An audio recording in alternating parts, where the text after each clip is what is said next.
In any human activity, you will find variations between individuals in the way they do things and in their capacities for work. But for any one individual, there are variations too. Under one set of conditions, he may be eager, alert, and highly productive. Under another set of conditions, the same individual may be listless and indifferent. We know, of course, that fatigue, illness, and other physiological conditions set limits to human performance. So, too, do the factors of habit and motivation. How can we analyze these factors the better to understand them? Laboratory experiments with animals provide a simple approach to the question, where we can study the animals under controlled conditions. In this glass box, a hungry pigeon has already learned that when he pecks at the disc, food as reinforcement appears briefly in the food trough below the disc. He also knows that as the food is released, a buzzer sounds and a light shines in the trough. Now, we are going to vary the schedule of reinforcement and observe what happens to the pigeon's behavior. We will begin with a schedule of feeding which we call fixed ratio reinforcement. We've started this bird on a schedule of reinforcement for every 5th peck on the disc. The more pecking he does, the more food he receives. In other words, this bird is on piecework, which is what we mean by fixed ratio reinforcement.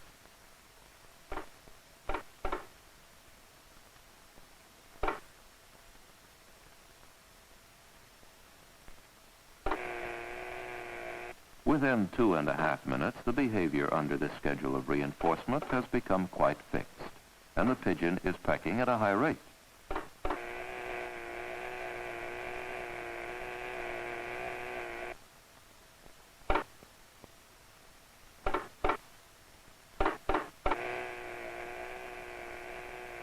Now, let's experiment with another schedule called fixed interval reinforcement.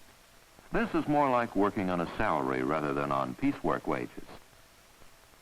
This bird is reinforced only at the end of each 1-minute period, even if he pecks 100 times, though he must peck the disc at least once to activate the food dispenser.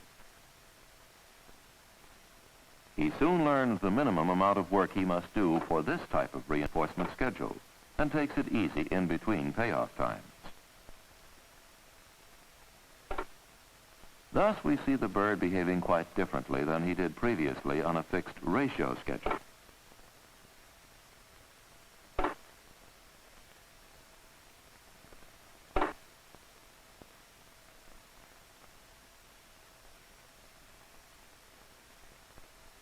It's getting closer to lunchtime. Now he goes to peck again, and there's the payoff. Behavior on these two schedules can be compared even more strikingly by alternating fixed ratio and fixed interval. The apparatus is first set up so that when the disc is black, he's on fixed ratio or piecework and is paid after every 5th peck regardless of time. When the disc is white, he is paid on fixed interval, that is, by pecking once after a 1-minute waiting period. In the early portion of each fixed interval, our feathered friend is quite leisurely.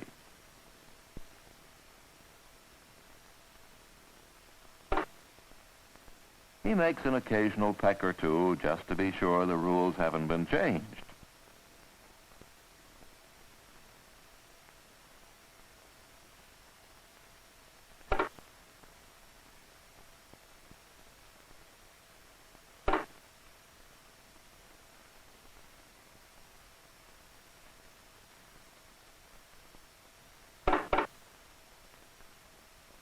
Somehow he has learned to gauge the passage of time.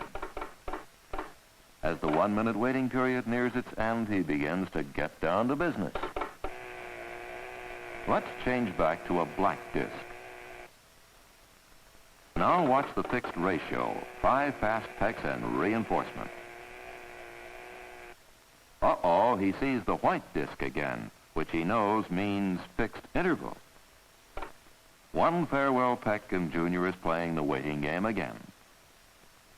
With human beings, too, different reinforcement schedules are accompanied by remarkable differences in behavior.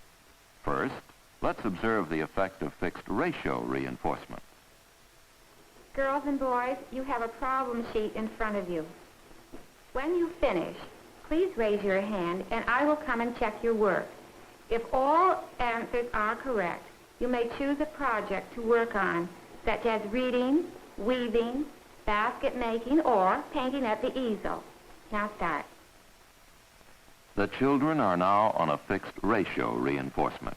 In other words, the sooner the children finish their assignment, the sooner they will get their reinforcement, in the form of being given a free period for activity of their own choosing.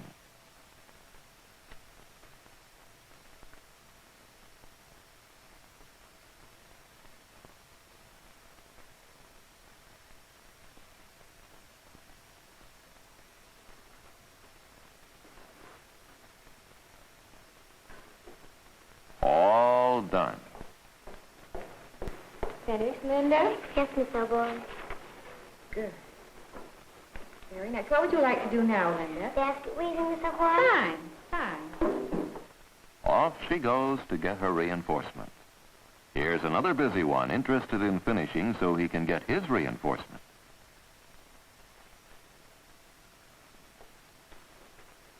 Finished, John. Good. This looks very nice. So what would you like to do now? I'd like to read. Good. You may. From these experiments, we can see that in both human beings and animals, the work output is high when they are on fixed ratio reinforcement schedules. Now, watch the contrast when the same class is put on fixed interval reinforcement. This different teacher has just announced that at the end of 10 minutes, those who have completed their worksheets will be allowed to choose their own projects. Although some children begin the assignment immediately, many of the children realize they have more than enough time to meet the deadline, and therefore dawdle through the early portion of it. The reinforcement, in other words, will come only at the end of a fixed interval.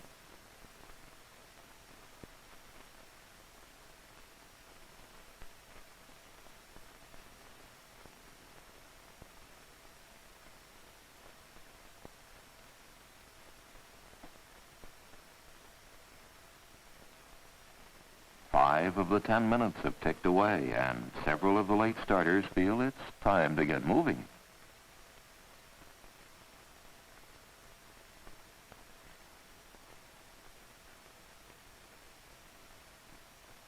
Seven minutes gone, and the tempo of the work visibly increases.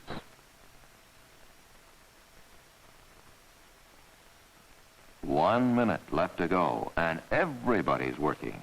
Highly typical behavior in a fixed interval schedule. Now, let's demonstrate another kind of schedule, variable interval reinforcement. This pigeon, for example, is being reinforced 60 times every hour, but the reinforcements come at irregular intervals. Steady work output is a characteristic of variable interval reinforcement. Like a man betting on the horses or feeding quarters into a one-armed bandit, this pigeon never knows when he'll hit the jackpot. So, like a lot of people, he hates to quit.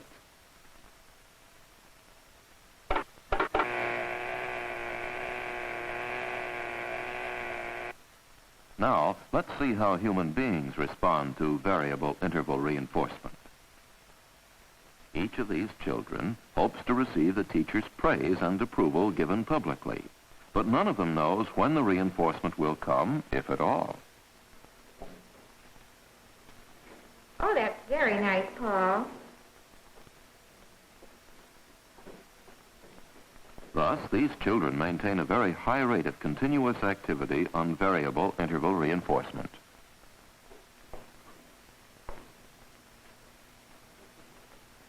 What a nice paper, Lois. Very nice work. Another characteristic of this type of reinforcement schedule is that behavior tends to persist long after the last reinforcement. We can see this in an experiment to measure the time it takes to get extinction of the behavior after variable interval reinforcement.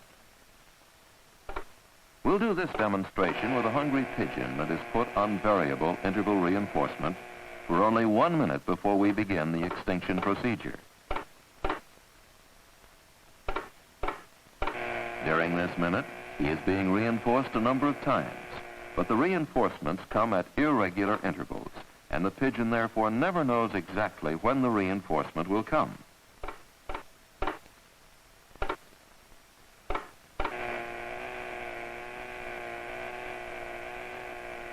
After just 1 minute of this reinforcement schedule, we shall give the pigeon no more food at all in order to get him to stop pecking.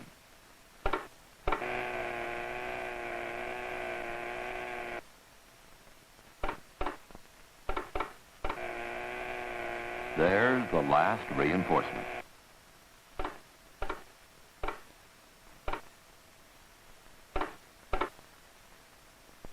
Now we flip the switch on him. That's all there is. There isn't going to be any more. But an organism that has been on variable interval reinforcement is going to take some convincing.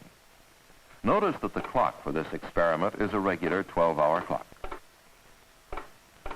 Over half an hour later, still no extinction of the pecking behavior. Over 3,100 responses and still going strong.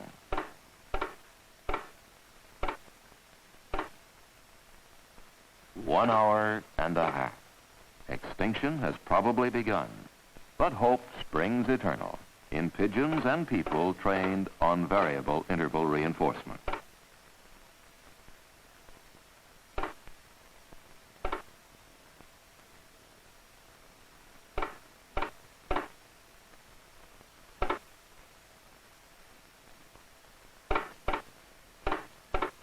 $4,700 responses, and still at it.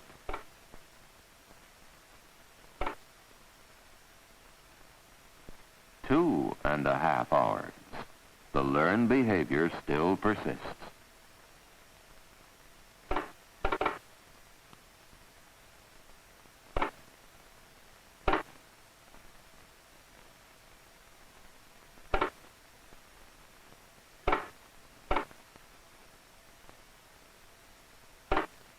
Over 5,000 responses so far, but he's gradually slowing down. At last, after 3.5 hours, we obtain fairly complete extinction of an activity that was set in motion by just 1 minute of variable interval reinforcement. This slow extinction after variable interval reinforcement cannot be demonstrated as simply with human beings. There are many more complex factors involved. However, many of the same basic principles apply, as in this classroom situation, for example. Boys and girls, I have a list of words here. Tell me what means of transportation each one suggests to you. The first one, porthole. Ship. Good. Tandem. And? A bicycle for two. Good. Roundhouse. John? Train. John enjoys showing that he knows the answers to these questions, but the teacher feels that other pupils should be given a chance too, so she doesn't call on John again. Alice? On top of a ship. Very good. Ties. Susan? A railroad. Good. Harbor. John, however, continues to raise his hand. Perhaps he wants to let the teacher know that he knows the answers. But even more important is his hope that he will be called on again. Blowout. Extinction of John's hand raising is mighty slow. Warp. Mark? Ship. Right. Runway. Harold? Eventually, as John realizes he is being deliberately passed over, his hand begins to hesitate. Finally, the behavior is extinguished, and he raises his hand no more during this set of questions.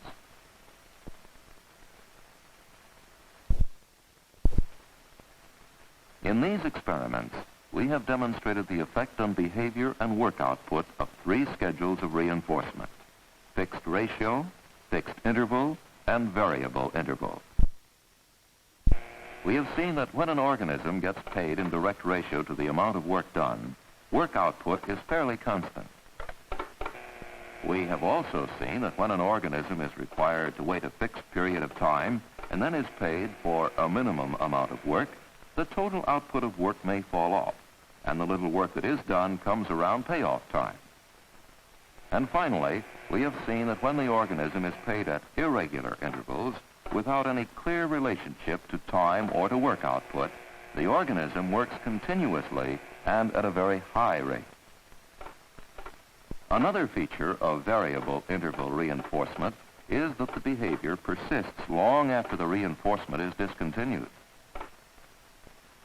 In other words, extinction of the behavior is extremely slow after the organism has been on a variable interval reinforcement schedule.